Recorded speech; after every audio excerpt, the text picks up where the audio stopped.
comenzamos ya en la última sesión de la mañana. Está siendo una mañana intensa, pero súper interesante, seguro, para todos vosotros. Terminamos, antes de la comida, con Josep María Castella, que es catedrático de Derecho Constitucional en la Universidad de Barcelona y también es presidente del que es el reducto, el meeting point del constitucionalismo en Cataluña, que es el Club Tocqueville, que resiste como la aldea de los irreductibles galos ahora y siempre al invasor, en este caso del nacionalismo. Toda una heroicidad. Y también a Ignacio Camuñas, que es diplomático de carrera, fue ministro de UCD y es el impulsor de una plataforma llamada España Siempre. Dos perfiles interesantísimos. De Ignacio tendremos oportunidad también de escuchar un poco más la tertulia tomando un café después de la comida. Y nada más. Muchísimas gracias otra vez. Bien. Bueno, deciros que estoy encantado de poder participar en esta escuela de verano, en este curso de verano, y deciros que voy a hablaros de algo que he vivido. Por tanto, no de algo de tipo académico, que he estudiado en los libros, después de leer muchos documentos. Os voy a contar algo de lo que he sido testigo y en algún momento actor principal del proceso de la transición española a la democracia. No se puede entender bien, a mi juicio, lo que estamos viviendo, que es algo grave. Yo estoy especialmente preocupado por el momento que vive en este momento nuestro país. No se puede entender bien dónde estamos sin saber bien también de dónde venimos. Y venimos de algo que ocurrió alrededor de los finales de los 60 y comienzo de los años 70 del pasado siglo. Ya sé que en una audiencia como esta hablar del siglo pasado resulta casi verdaderamente ya un atrevimiento por mi parte. Pero es necesario que comprendáis bien qué supuso el fenómeno de la transición. La transición es el momento de la vida española en el que los representantes de los dos bandos enfrentados en la guerra civil deciden pactar las bases de un nuevo régimen político en España, teniendo en cuenta la necesidad de un proceso real de reconciliación. Yo pertenezco a la generación que vio muy claro la necesidad de poner punto y final a lo que había sido el enfrentamiento entre los dos sectores de la vida española, la derecha y la izquierda. Nosotros creímos, la generación que da vida un poco al proceso de transición, que era necesario esa reconciliación entre los dos bandos y mirar sobre todo al futuro. Y mirar, mi generación es una generación que tiene una ansia enorme de que España normalice su vida democrática y que vaya al reencuentro con Europa. Yo creo que esos dos conceptos, es decir, democracia y europeísmo, es lo que de alguna manera vertebra el pensamiento de la generación que impulsa el proceso de transición. La transición se da, a mi juicio, por la impotencia de los dos bandos en presencia. Ni la oposición pudo derribar al franquismo, porque Franco murió en la cama, después de cerca de 40 años en el ejercicio del poder, ni el franquismo pudo sobrevivir a la muerte de Franco. De tal manera que se dio una especie, yo hablo de un empate entre las dos fuerzas políticas, que forzó de alguna manera al acuerdo y que forzó a hacer una constitución, digamos, donde se recogieran las aspiraciones de uno y otro bando. El consenso y la Constitución del 78 de alguna manera dan vida a una Constitución que yo llamaría híbrida, donde no se impone ni la visión que tiene la derecha de España, ni se impone la visión que tenía la izquierda. Y surge una Constitución pactada que encierra en su articulado un proceso de revisión extraordinariamente complejo y difícil. La reforma de nuestra Constitución exige de un proceso de acuerdo profundo para alcanzar, en unos casos, los 2/3 que recoge la propia Constitución, en otros casos, los 3/5. Ninguno de los dos grandes partidos, a la derecha y a la izquierda, por sí solo es capaz de emprender el proceso de reforma constitucional que probablemente requeriría los problemas que se han ido acumulando hoy en la vida española. La Constitución de 1978 formalmente es una Constitución aceptable, pero con un grado de ambigüedad que posibilita a un gobierno y a otro a estropear gran parte de lo conseguido en el espíritu y en la letra de la Constitución del 78.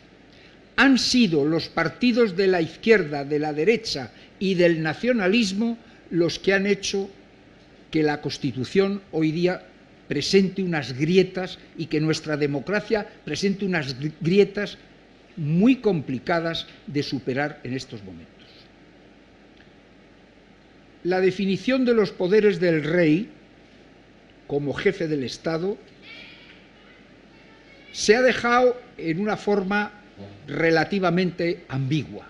No se habla hoy de los poderes del jefe del Estado como rey, más que de una función de moderación y arbitraje. Eso está bien como enunciado, pero esto está planteando a veces, sobre todo por la deslealtad de alguno de los gobiernos que hemos tenido en estos últimos 40 años, una situación complicada y difícil para el ejercicio de las atribuciones que tiene atribuido el jefe del Estado. Ahora, en estos días, se está empezando a debatir la circunstancia, digamos que agobiante para el rey, como jefe del Estado, a la hora de tener que firmar los indultos a los sediciosos y condenados por los incidentes habidos en Cataluña. Una vez que los tribunales se han manifestado, en concreto la Sala Segunda del Tribunal Supremo, se ha manifestado con una claridad rotunda que no se dan las condiciones necesarias para que los indultos puedan ser viables y puedan ir adelante. Esa es la situación complicada y enormemente difícil en la que se pone al rey de España a la hora de tener que firmar estos indultos. En el debate, si hay ocasión, me referiré de forma más explícita. La segunda grave grieta que se ha abierto en el orden constitucional deriva del fracaso, a mi juicio, en que ha desembocado el Estado autonómico previsto en el propio texto constitucional.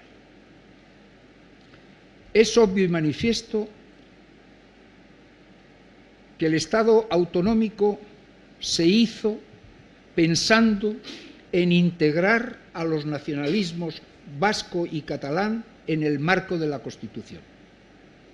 Los constituyentes, y ahí incluyo a la Unión de Centro Democrático y al Partido Socialista, creyeron ver en el Estado autonómico la mejor fórmula para integrar a los nacionalismos, que en aquel momento eran básicamente el catalán y el vasco, en el marco de la Constitución.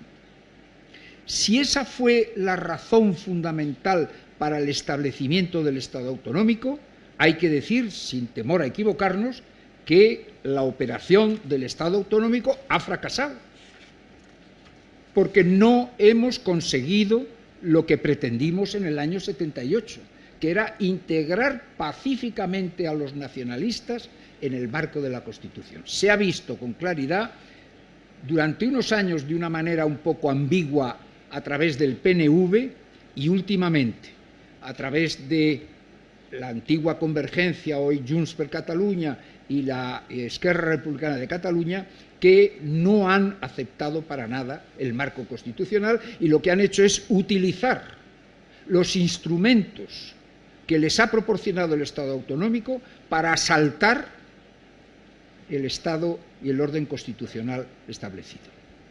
Por tanto, sin perjuicio de que el Estado autonómico ha generado otras disfuncionalidades, excesivo gasto, excesivo crecimiento de las administraciones públicas de orden autonómico, creación de múltiples fundaciones, organismos autónomos que no han servido más que para dar cobijo a la clase política.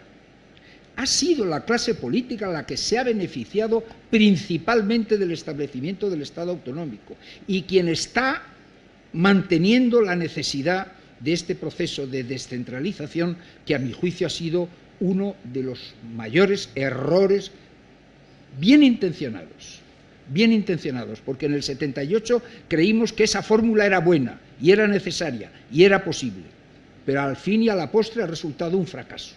Y por tanto es algo que en algún momento tendremos que abordar. Luego, si acaso, me referiré de alguna manera a la necesidad de reconvertir el Estado autonómico y qué posibilidades hay de esa reconversión. Estamos viviendo también un proceso de colonización por parte de los partidos políticos de todos los órganos de la Administración.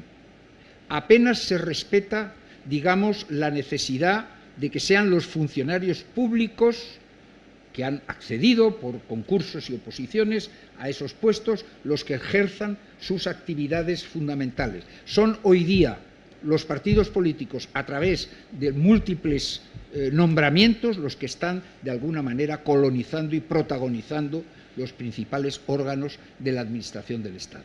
Y hay que decir que, sin embargo, los propios partidos políticos no están hoy actuando de una manera radicalmente democrática.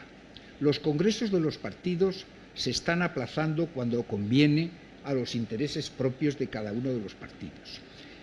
El ejercicio del liderazgo, que yo creo que ha venido agravado también por el proceso de primarias, está desembocando en un sistema caudillista con muy poco respeto, digamos, a la voluntad de los afiliados en cada uno de los partidos. Y eso está llevando a un deterioro enorme de la vida democrática dentro de los partidos y a un proceso de generación de múltiples casos de corrupción que están, de alguna manera, pues, debilitando a toda la estructura democrática del Estado. La situación que atraviesa en este momento nuestro país es grave. Es grave porque tenemos una estructura del Estado ineficiente, que ha provocado la posibilidad de que grupos minoritarios nacionalistas planteen situaciones de enorme tensión para la vida en concordia y democrática de nuestro país. La situación económica tampoco es claramente beneficiosa. Hemos llegado a una situación con una deuda acumulada de cerca ya del 120% del PIB. Una situación de paro fundamentalmente juvenil difícil de asumir. Unas condiciones de ejercicio de la vida democrática muy pobres. Y, por tanto, no podemos decir que la situación sea una situación verdaderamente ilusionante y esperanzadora si no damos un giro importante a la vida política y a la vida democrática de España. Yo creo que como la reforma de la Constitución hoy no es viable, tendría que ser posible y tendría que ser necesaria, pero hoy no es viable, por el grado de enfrentamiento y de polarización que ha venido presidiendo la vida democrática en España en estos últimos 10 o 15 años. Hubo un momento en que la derecha, representada entonces inicialmente por la UCD, luego por Alianza Popular, y la izquierda, representada fundamentalmente por el PSOE, tenían cauces de entendimiento y de colaboración. Hoy, sin embargo, el enfrentamiento entre la derecha y la izquierda es total y eso, a mi juicio, imposibilita de momento cualquier proceso de reforma constitucional.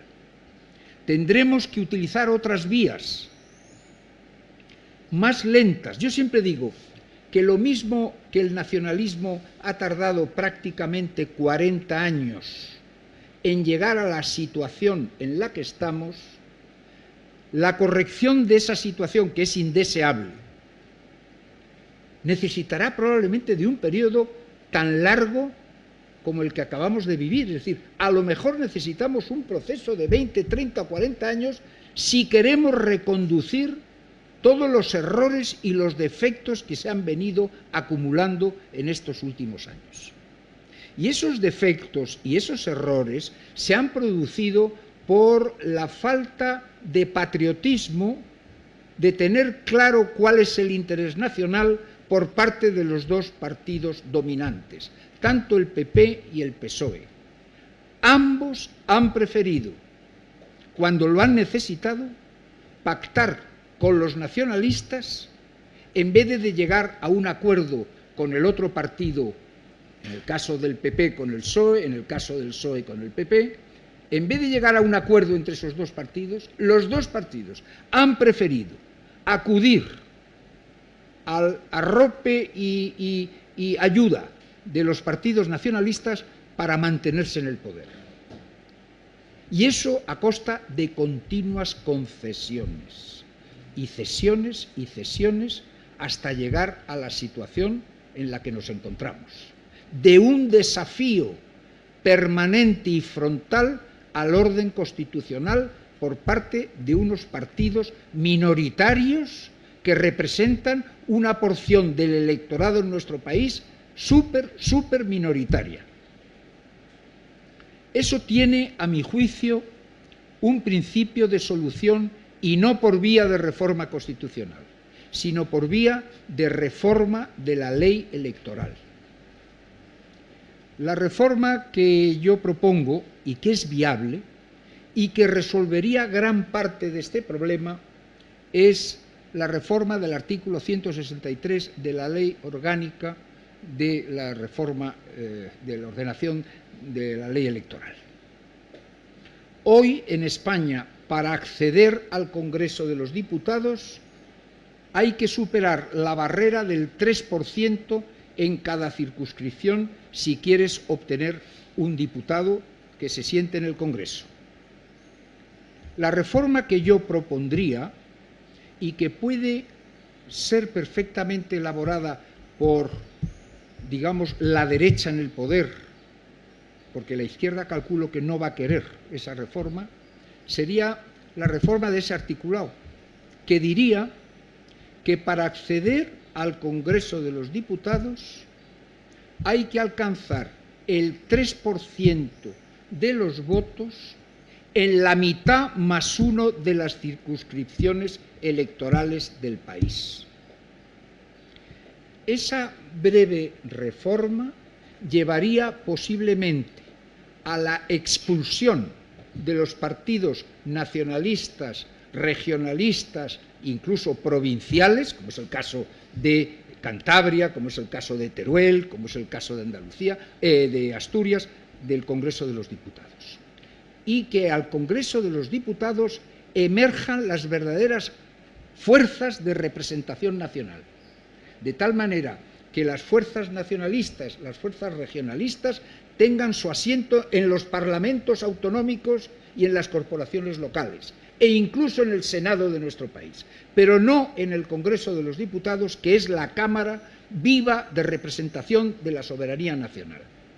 Yo creo que esa reforma facilitaría enormemente el no tener, como ha venido ocurriendo en estos años, no tener que acudir permanentemente a la ayuda y a la participación de los partidos nacionalistas, que lo que hacen es, a través de los pactos, en unos casos con el PSOE, en otros casos con el PP, socavar los cimientos del orden constitucional vigente y llegar a la situación en que actualmente nos encontramos. Yo diría que para mí esa es, de momento, la reforma fundamental que habría que abordar, amén de otras cuantas que dejo probablemente para nuestro debate y para el coloquio con todos vosotros. Muchas gracias.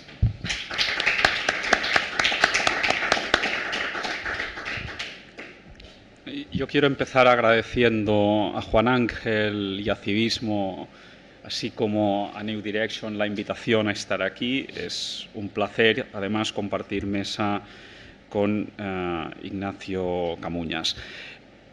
Yo lo que puedo decir a partir de lo que ya ha dicho él, en el fondo son bises, es decir, hemos escuchado, y yo creo que el punto de partida de Ignacio era el certero, es decir, yo lo he vivido. Por tanto, estamos aquí 3 generaciones, simplificando mucho, la del protagonista, la de los que lo hemos estudiado, en mi caso, digamos, por vocación y también por profesión como profesor de Derecho Constitucional, y muchos de vosotros que sois, podríamos decir, los nietos de la transición, que os lo han contado. Y en este contar la transición existen varias posibilidades. La primera es la de esto ha sido un cuento y por tanto hay una idea de mito. Bien, ante esta idea, el yo lo he vivido es inapelable, porque, digamos, estamos ante uno de los príncipes del cuento y, por tanto, lo ha vivido y hay que apelar a su experiencia, a su testimonio. Ante esto sale una generación que es básicamente la vuestra, que también en parte dice hay que desmitificar. Y en el desmitificar se vuelve al pasado y se cuenta de otra manera. Quizá más mito de este supuesto mito, porque se inventa un pasado con objetivos políticos del presente. Por tanto, mi intervención va a ir en esta línea, a recordar algunos puntos de lo que fue, ampliando cosas que ya se han dicho y al mismo tiempo también a poner el énfasis en qué se está diciendo hoy para supuestamente desmitificar. Y siempre con la idea de que no penséis que estos son batallas de nuestros antepasados. O sea, al final es las bases de nuestro sistema constitucional. Podríamos decir tranquilamente de nuestro régimen constitucional si no fuera porque el término régimen del 78 ha sido apropiado justamente por los enemigos de este sistema constitucional, con lo cual han mal utilizado una palabra que ya, por tanto, no podemos utilizar. Empiezo por una anécdota.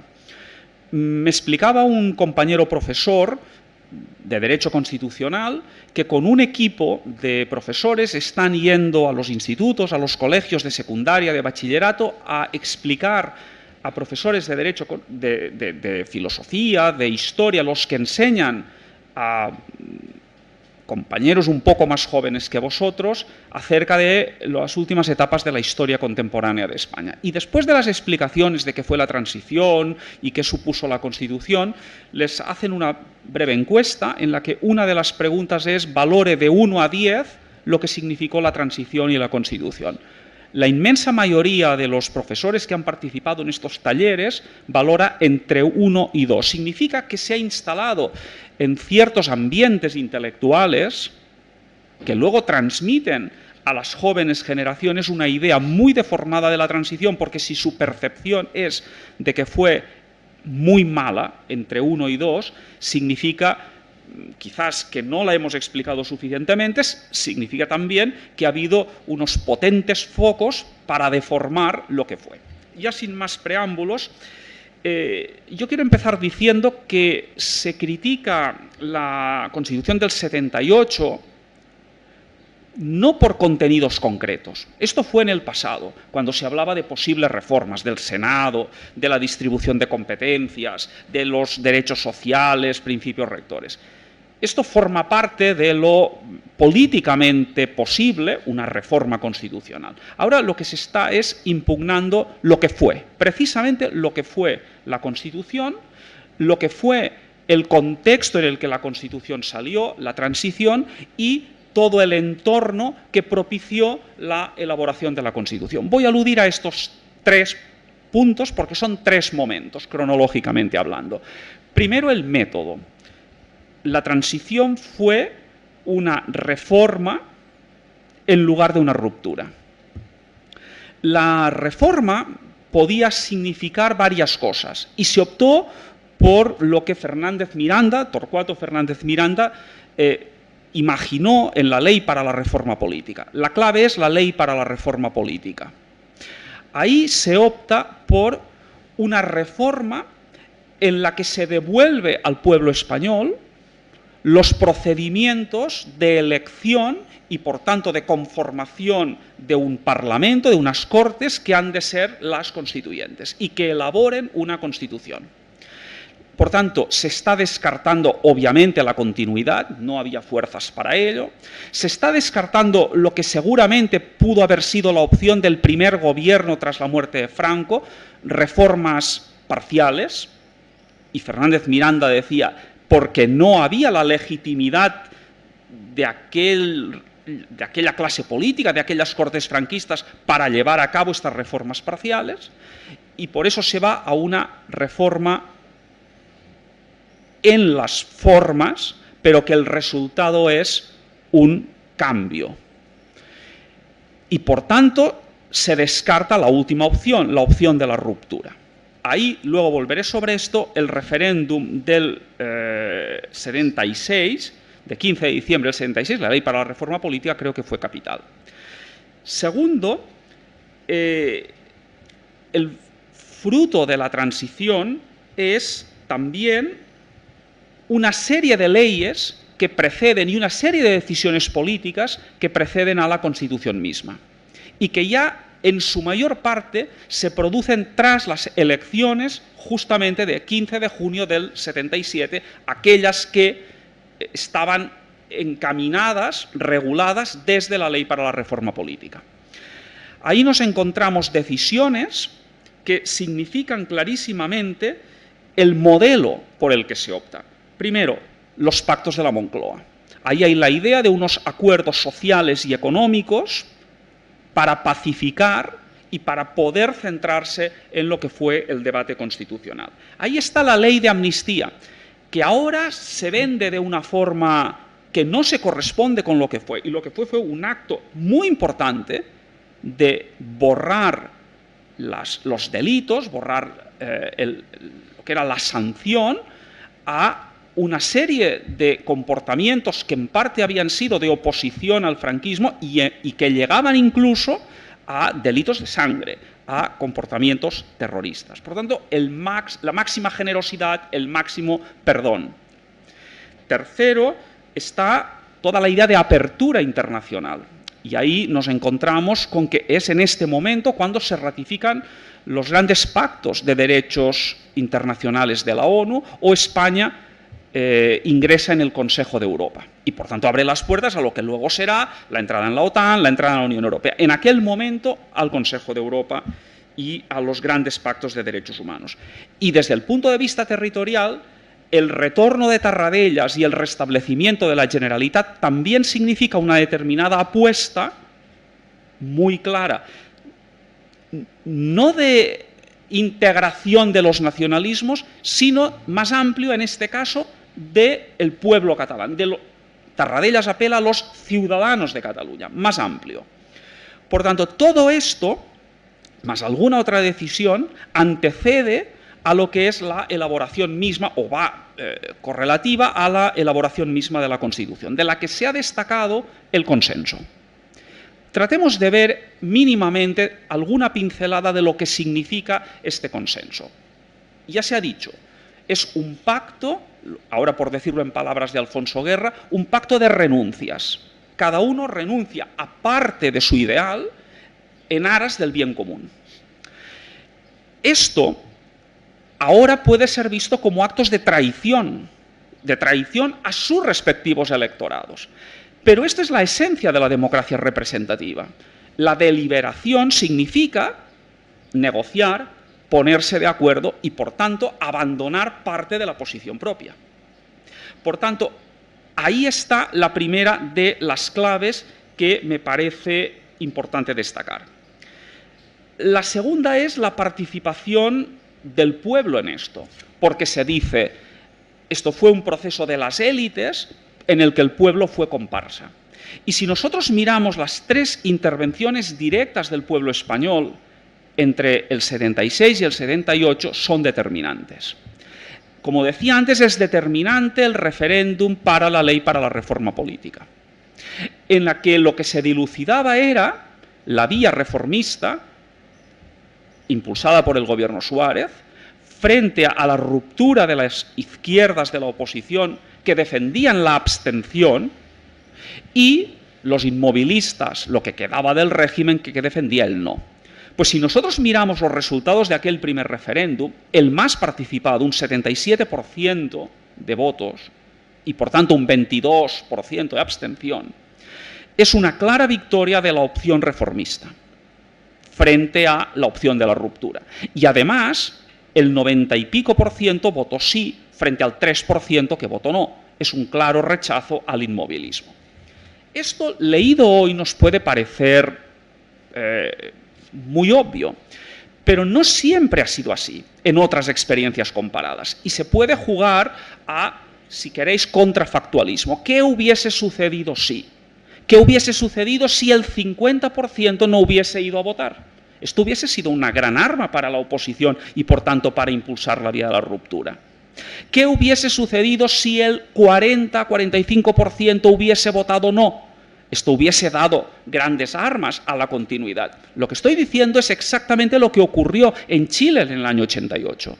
La posición del gobierno Pinochet sacó el 40 y pico por ciento, y por tanto esto condiciona los términos de la transición a la democracia. Nosotros tuvimos este resultado, primer referéndum. Por tanto, se impulsa una vía porque el pueblo apoya al gobierno Suárez, apoya a una gran mayoría del reformismo que en aquel momento optó por esto. Lo segundo son las elecciones de junio del 67, en la que, sin mayorías absolutas, desplazó el motor de la Constitución al propio Parlamento, a la negociación en el Parlamento. Una posición, por tanto, en la que primero unos ponentes y luego en sucesivas instancias se fue discutiendo cada uno de estos puntos. Y tercero, el voto del referéndum del 78 de la Constitución como un gran aval, como una gran confirmación a la Constitución. Por tanto, claro que el pueblo acompañó a sus dirigentes en todo este proceso. Y tercera idea que me parece importante de aquel momento es la clarísima afirmación del pluralismo político, que además se consagra como valor superior en el mismo artículo 1 de la Constitución. Y el pluralismo significa esto, lo hemos ido viendo esta mañana en otras ponencias, significa respeto a la posición del otro, significa discutir de todos los términos sin apriorismos y, por tanto, sin negar determinados debates, se debate y ahí se llega a acuerdos. Fijémonos si esto ahora lo ponemos al día, si estas características las vemos en el momento presente. Yo coincido plenamente con lo que decía Ignacio, no es un momento de reformas de la Constitución, porque seguramente hoy sería más un momento de cambio de la Constitución por alguno de estos, y por tanto hay que velar por esta obra. Sobre todo porque se confluyen, me parece, en este momento una tendencia general y una tendencia particular de España. La general, se ha dicho, son los tiempos populistas, los tiempos de polarización. Y los tiempos de polarización no invitan al consenso. Pero es que además, en el caso español, si la Constitución es constitución de consenso, si no son tiempos de consenso, no pueden ser tiempos de revisión de la Constitución que exige el mantenimiento de este consenso. ¿Y por qué? Porque me parece que si hoy miramos la tendencia política dominante, lo que vemos es que la gran mayoría constitucional va resquebrajándose porque partes activas del proceso constituyente han dejado de ser partícipes de este consenso constituyente. los comunistas estuvieron y formaron parte de la ponencia constitucional. Concretamente, un profesor de mi Facultad de Derecho en la Universidad de Barcelona, Jordi Soletura, fue parte de esto. En cambio, los sucesores del Partido Comunista hoy, pongamos el Mundo Podemos, está claramente en otra órbita. Y los sucesores de Miquel Roca y del catalanismo moderado, que era en aquel momento Convergencia, hoy están por la vía clarísimamente de la independencia. Por tanto, de la ruptura constitucional, en este caso de forma directa, los segundos, y ahora últimamente no lo dicen tanto, pero también Podemos está en esto. Pero es que aparte de esta situación, digamos, de los actores, lo que vemos es cómo se impugna, o sea, se acusa de ese paternalismo, de esa dirección desde arriba, arriba y abajo, esto es parte del populismo, y se defiende una democracia participativa que desde abajo sea la protagonista de un proceso constituyente. Y otra vez el ejemplo chileno más actual es muy pertinente, porque lo que estamos viendo en este momento en Chile es un proceso en el que se abre a un cambio de constitución y la legitimación popular de la que se hace bandera es un referéndum, el equivalente a nuestra ley para la reforma política, es decir, de unas reglas para transitar hacia la nueva Constitución en las que va a votar el 50% de la población, frente a nuestro 77%, y una asamblea, una convención constitucional que elige a los que van a aprobar esta nueva Constitución, en las que va a votar el 42%, nada que ver con nuestras elecciones del 77%. Por tanto, se mitifican experiencias participativas que luego, a la hora de la verdad, dejan de lado a una parte de la población que habría que preguntarse por qué quiere quedarse al lado. Y tercera y última razón, porque lo que estamos viendo frente al pluralismo de entonces, frente a esta discusión de entonces, es una serie de apriorismos que niegan ciertos debates. Cuando se ha aludido también a lo largo de estas jornadas la ideología de género, etcétera, evita ciertos derechos porque se parapetra en nuevos derechos. Cuando tú te identificas con ser portador de derechos, estás descalificando al otro como el que rechaza derechos y por tanto te estás poniendo en la posición que decía Dworkin de los derechos como triunfos y por tanto siempre en una posición ganadora, que descalifica al contrario. Segundo, la ley de memoria ahora llamada democrática es otra impugnación. Fijémonos que la ley de memoria democrática llega hasta el año 78. No es casualidad que deje fuera, o sea, incluye dentro de lo que es objeto de revisión por la memoria también la transición, desde el 36 hasta el 78, porque hay toda una idea de qué significa esta memoria y por tanto se le quiere dar un contenido ideológico. Por no hablar, obviamente, del cordón sanitario que se quiere hacer o que se ha hecho a determinadas fuerzas políticas. Forma parte de este, también aludía Edurne y Félix antes, a este decir, una nueva mayoría que ya no es una mayoría constitucional, sino que es una mayoría frente a partes de la opinión pública española. Con lo cual, todo esto confirma que no estamos en el mejor momento posible. Ante esto, y con esto acabo, esperanza en un futuro. Al final, la lección de la transición me parece que es clara. Liderazgos políticos, funcionamiento de las instituciones, una comunidad política, es decir, una nación que acompaña, que va llevando la voz cantante. Y por último, y me parece que tampoco es ninguna sorpresa, Europa como límite. No podemos sobreestimar la influencia europea, pero tampoco podemos minusvalorarla. Y el Europa como límite significa que si formas parte de una comunidad de naciones, no puedes ser demasiado extraño a los valores de esta comunidad de naciones. Y por esto ciertas llamadas de atención cuando se ha legislado, cuando se ha pretendido legislar contra estos principios capitales del Consejo de Europa o de la Unión Europea, que son la democracia, entendida como democracia constitucional, el Estado de Derecho o el respeto a los derechos fundamentales. Me parece que este es un poco el esquema a partir del cual podemos plantearnos cómo mejorar y cómo renovar ese pacto constitucional. Muchas gracias.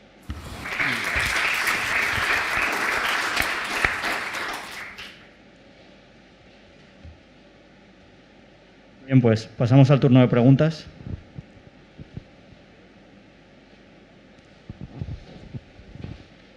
Muchas gracias por la exposición, por la presentación a los dos. Yo quería, pues quizá, preguntar por dónde os habéis quedado, ¿no? Y el ¿ahora qué?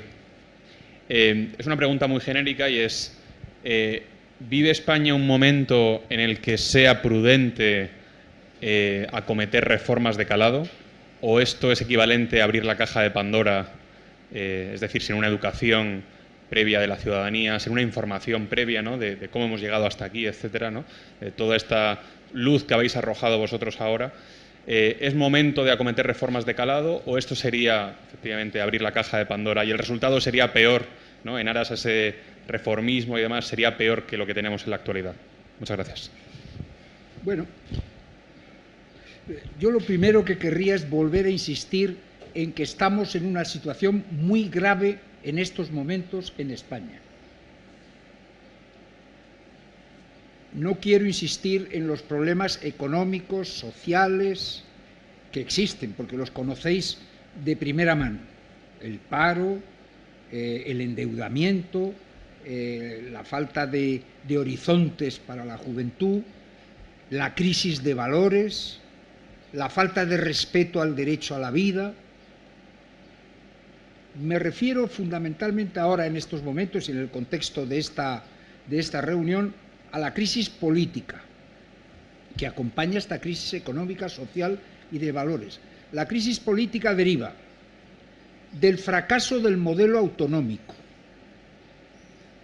de la politización de la justicia, de la falta de democracia interna en los partidos, del proceso de colonización de las administraciones públicas y de todos los órganos reguladores por parte de los propios partidos políticos, y del hundimiento del espíritu de concordia y de reconciliación que dio vida a esta Constitución y, por tanto, al clima de enfrentamiento, de polarización en que nos encontramos.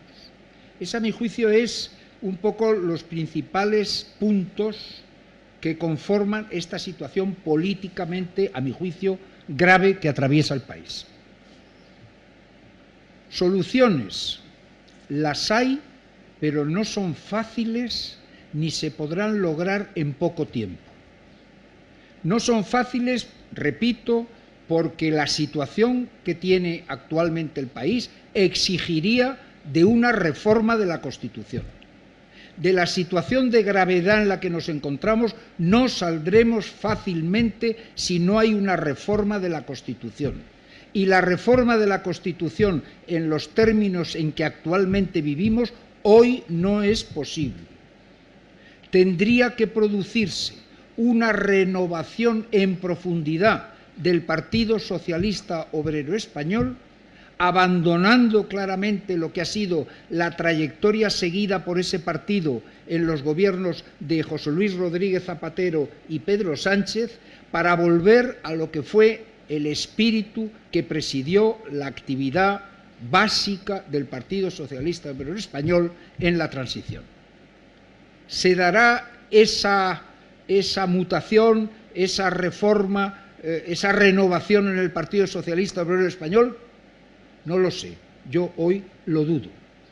Más bien creo que si, como acreditan las encuestas que estamos hoy manejando, lo que parece más probable es el hundimiento electoral de la coalición de izquierda que actualmente, digamos, que tiene el gobierno de nuestro país, y un triunfo de las fuerzas del centro derecha. Eso es lo que me parece más probable. El reto que tienen las fuerzas del centro derecha, lo primero que tienen que hacer es, a su vez, entre ellas reconciliarse. Porque creo que no es un secreto para nadie decir que hoy las relaciones entre el Partido Popular y Vox no pasan por el mejor momento. Luego, si queréis, en otro momento os contaría un poco cuáles son las razones de este enfrentamiento entre el PP y Vox. Por tanto, si estamos encaminados a un gobierno de centro-derecha, que a mí me parece lo más probable, ese gobierno de centro-derecha lo primero que tendrá que hacer es reconciliar a sus dos fuerzas y llegar a un entendimiento básico. ¿Para qué? Para hacer aquellas reformas que son posibles sin necesidad de acometer la gran reforma constitucional. Y pongo varios ejemplos. En primer lugar, sería probablemente prudente, si se llega a una feliz formulación, abordar el tema del estatus de la corona. No podemos seguir teniendo una jefatura del Estado absolutamente controlada, absolutamente inerme, sin las posibilidades. Un país no debe de tener una jefatura del Estado que no sirva para algún papel fundamental. Y eso quedó exclusivamente apuntado en la Constitución con la famosa frase del poder conciliador y arbitral para explicitarlo, yo creo que en una ley de la corona posteriormente. 2. Creo que la reforma de la ley electoral es el primer paso para conseguir una reforma del funcionamiento del Estado autonómico. El Estado autonómico se ha desbordado, se ha deteriorado y ha llegado a la situación grave en la que nos encontramos por razones de ley electoral. Decía el general de Gaulle que en un país es más importante la ley electoral que la propia Constitución.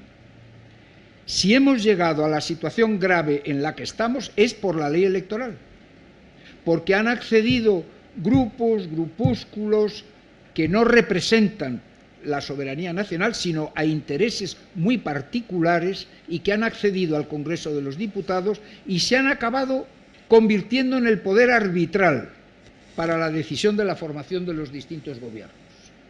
Llevamos ya muchos años en que el PSOE se ha tenido que apoyar en partidos nacionalistas para conservar su poder en la Moncloa. Llevamos años también en que el Partido Popular ha tenido que pedir, digamos, ayuda y socorro a los nacionalistas para permanecer también en la Moncloa. Con eso hay que acabar, a mi juicio.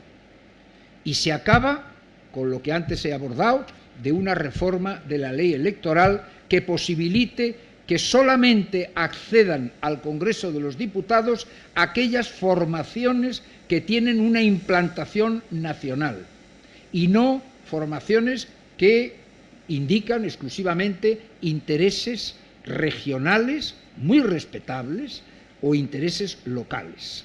Esas fuerzas regionales o locales deben de tener su acción política posibilitada en las cámaras que les son propias, en los parlamentos autonómicos y en las corporaciones locales.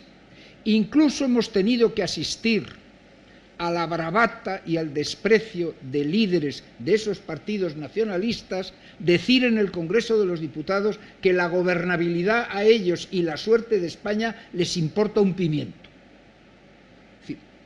Mejor testimonio de que esos señores y esas fuerzas políticas no vienen a la carrera de San Jerónimo a servir al interés nacional, sino precisamente a sus intereses particulares y vienen a socavar los cimientos propios del orden constitucional vigente, es una prueba palmaria de que esos señores sobran en el Congreso de los Diputados. Yo no ilegalizaría jamás a un partido político por sus ideas y por sus propuestas. Lo que digo es que hay que ser lo suficientemente inteligentes para situar a cada uno en el lugar que les corresponde. A mi juicio, Esquerra, Junts per Catalunya, la CUP tienen su asiento en el Parlamento de Cataluña y no en el Congreso de los Diputados.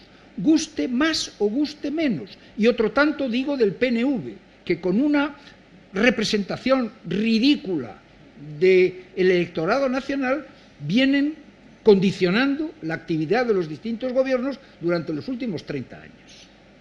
Señores, abordemos esa reforma. Y esa reforma no es una reforma constitucional, esa es una reforma de una ley orgánica que se puede cambiar con 176 escaños. Y guste o no guste a unos y a otros, a mí me parece que esa es una misión fundamental de un posible gobierno de centro-derecha en el futuro.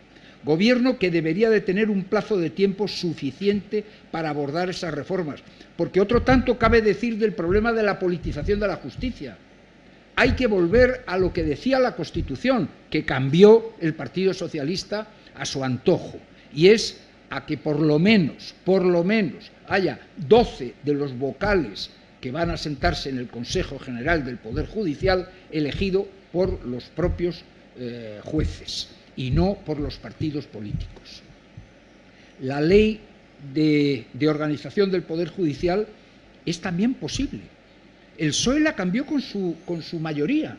No fue un acuerdo con la Alianza Popular aquel entonces. La hizo imponiendo su mayoría y, a mi juicio, yo creo que un gobierno de centro-derecha tendría la posibilidad de revertir esa situación y volver a lo que establecía o establece la propia Constitución. Otro tanto cabría decir de la ley de partidos políticos. Los partidos políticos se están comportando con una desvergüenza verdaderamente escandalosa. No celebran los congresos cuando cabe. Tienen un proceso de financiación absolutamente irregular. El grado de corrupción que existe es brutal.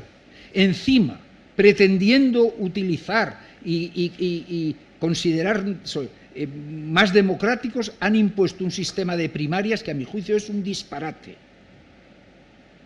Han intentado vender al país de que las primarias es el mejor procedimiento democrático y las primarias lo que está llevando es a una organización caudillista de los partidos políticos profundamente antidemocrática. De tal manera que cuando se eligen por las bases a un líder, ese líder luego hace y deshace durante 2 años o 3 años o 4 años, lo que dure el periodo de su mandato, lo que le viene en gana. Nombra a los miembros del Congreso de los Diputados, nombra a los senadores, nombra a los miembros del Consejo General del Poder Judicial, no celebra, las reuniones que hay, las asambleas, los congresos de los partidos, son unos congresos donde apenas hay de verdad un funcionamiento democrático. Estamos viendo el escándalo de funcionamiento del Partido Socialista hoy ante el liderazgo abrumador de Pedro Sánchez. Es decir, hay que ir a una ley de partidos políticos que discipline definitivamente y obligue a un comportamiento democrático de los partidos.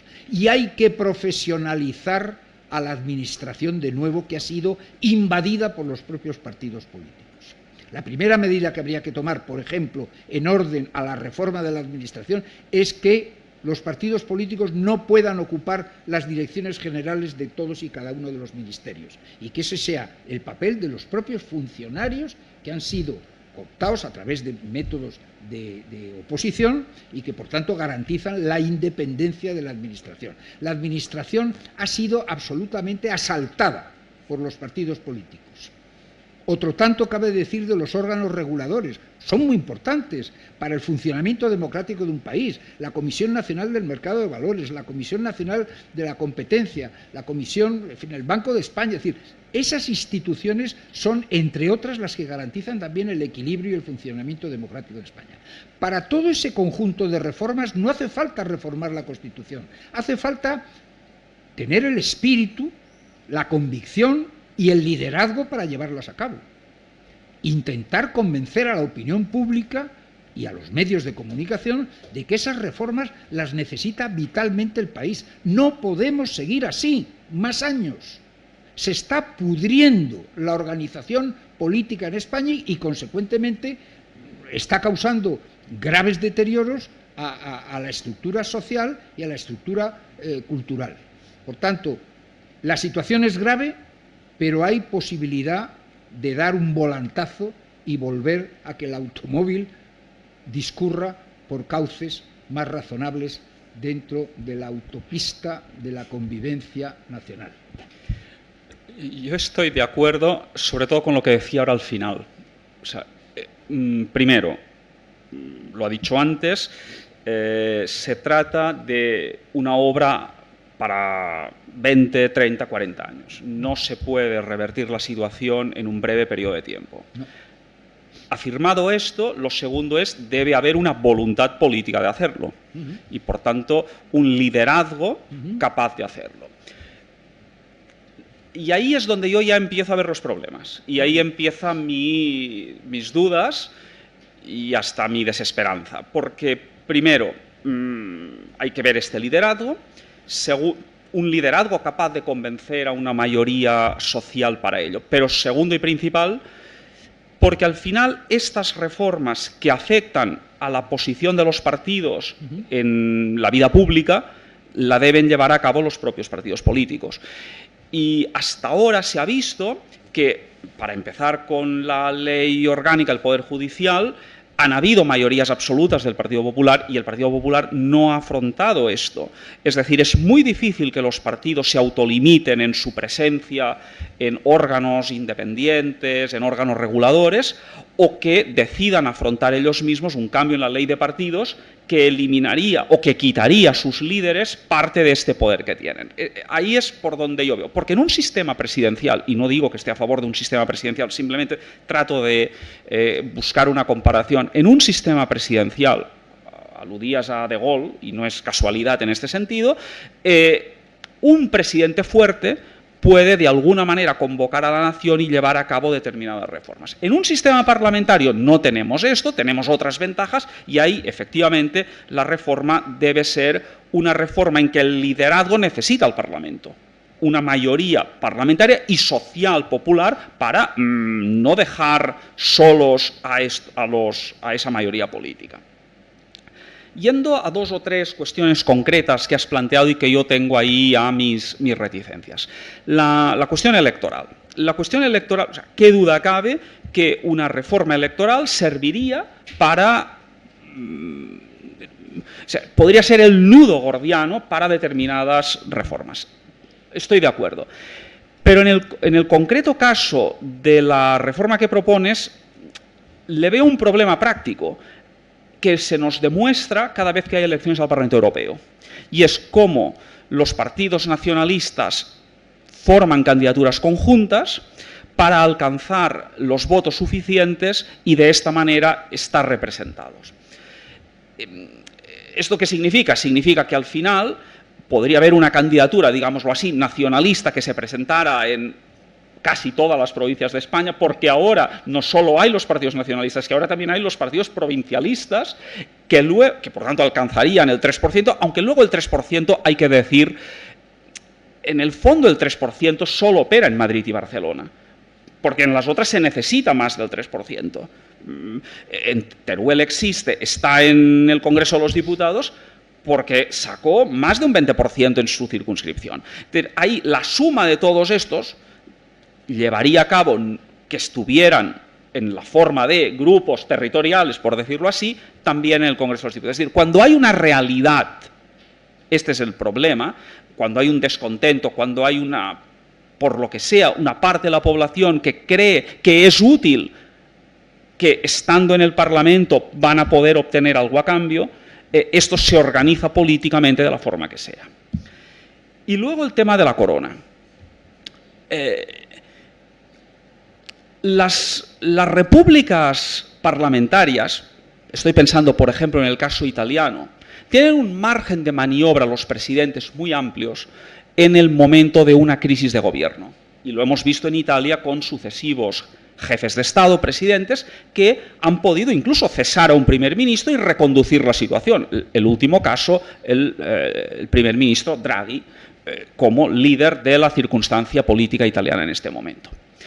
Esto en un sistema de monarquía parlamentaria no puede suceder, porque si el rey tuviera este poder, esto supondría un ponerse de parte, un entrar en el juego político que le desprestigiaría ante otras partes de la opinión pública y de la misma clase política, con lo cual, digamos, su figura institucional quedaría dañada.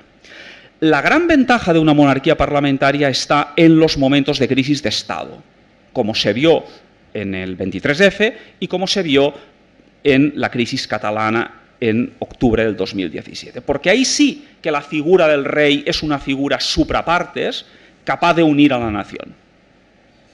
Entonces, yo creo que hay que ser muy cauteloso con el moderar los poderes públicos. En estas situaciones, digamos, de crisis de Estado, emerge la figura del jefe del Estado en unos poderes implícitos, poder de palabra, poder de invocación al pueblo, poder de señalar la Constitución.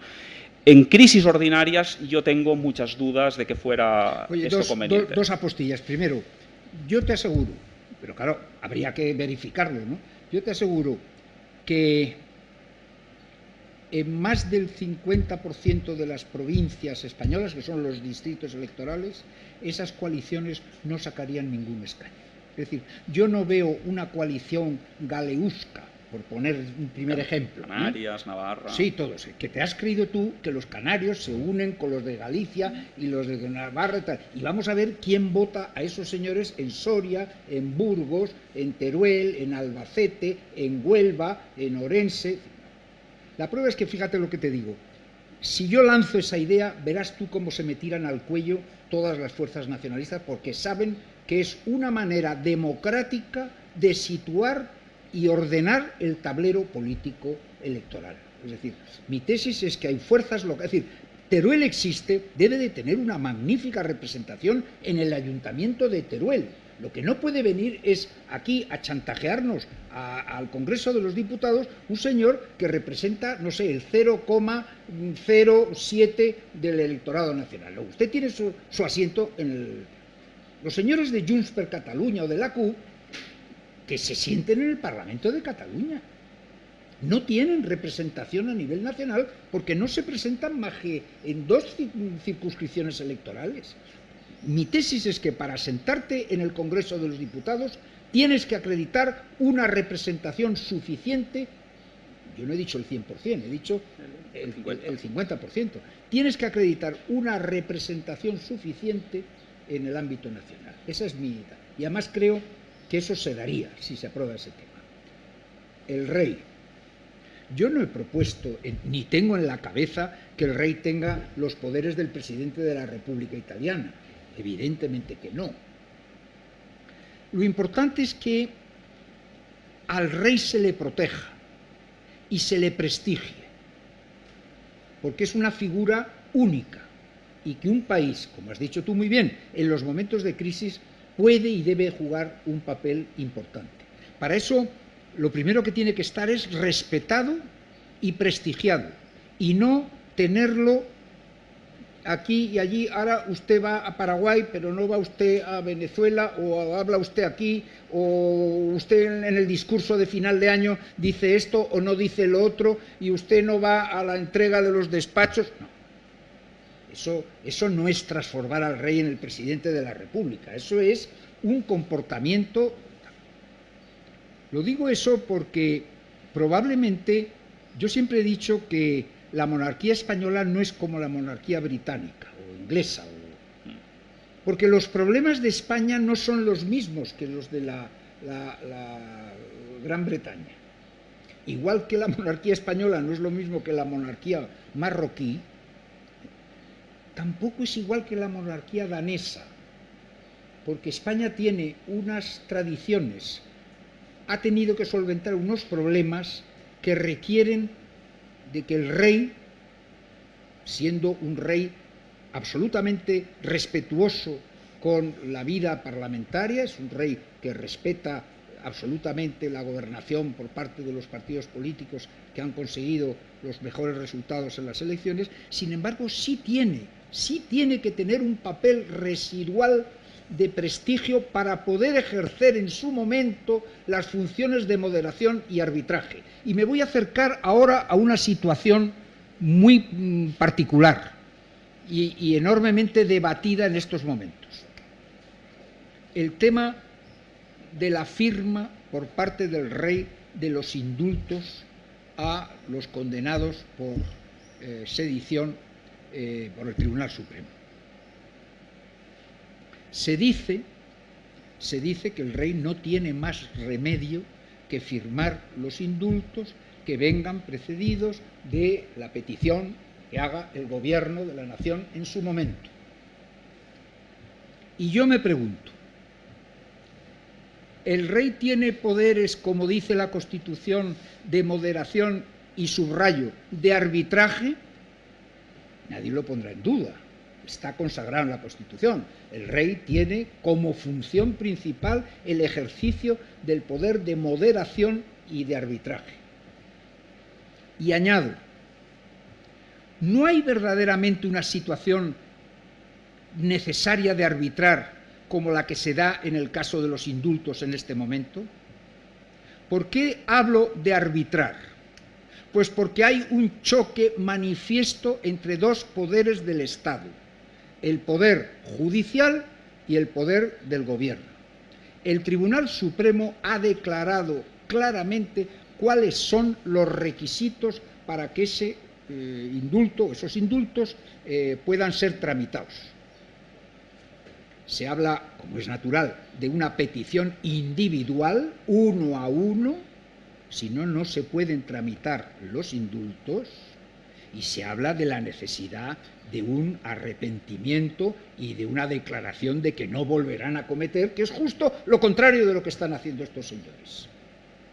Si uno de los poderes del Estado, como es el Poder Judicial, en este caso a través de la Sala Segunda del Tribunal Supremo, pone unas condiciones manifiestamente claras para el ejercicio del indulto, que son vulneradas palmariamente por el gobierno de la nación, ¿no tendría el jefe del Estado, en este caso el rey, en su poder arbitral, que arbitrar ese conflicto? Y cuando digo de arbitral, pues probablemente lo primero que podría hacer es posponer y decir, señores, vamos a reconciliar lo que dice el Poder Judicial y lo que dice el Gobierno. Y hasta que no se produzca una situación de conciliación entre esos dos poderes, yo, que soy el árbitro que me faculta para ello la Constitución, pido un aplazamiento de la concesión del indulto hasta que se puedan reconciliar lo que dice el Poder Judicial y lo que quiere y pretende el Gobierno. Ese sería un ejemplo muy característico, muy típico del poder arbitral. Para ser árbitro, lo que primero que tienes que tener es mucho prestigio y mucha autoritas. Y claro, llevamos, por mor de las circunstancias que han acontecido con el rey don Juan Carlos, llevamos una etapa de socavar, horadar, empujar y desprestigiar a la corona. Y eso es gravísimo y es un suicidio político que hace un país. Es inconcebible que en Inglaterra se dedicaran a socavar el prestigio de la reina Isabel II, por muchos disparates que hayan podido hacer sus hijos o los estén haciendo. A nadie se le ocurre eso. Bueno, pues en España está ocurriendo. Hay una campaña y una ofensiva permanente de desprestigio de la corona, que es, bueno, uno de los poderes básicos de articulación del orden constitucional. Por tanto, sí tiene cierto interés que abordemos esas cuestiones, porque luego llegan estos momentos decisivos. Claro, es que yo me pregunto, pero es que los casos que se están dando en España se dan en Holanda, en Dinamarca, en Inglaterra, en Suecia y tal. No, pero es que en España se dan. Es decir, en España hay unas tensiones acumuladas de carácter nacionalista y de carácter regional que exigen en un momento dado una posición última arbitral que resuelva esas crisis. Cuando sobre todo el gobierno de la nación disparata, como es el caso actual, que está actuando al margen de la legalidad manifiestamente, nada más que al servicio de mantenerse unos años en el poder. Hombre, alguien tendrá que haber.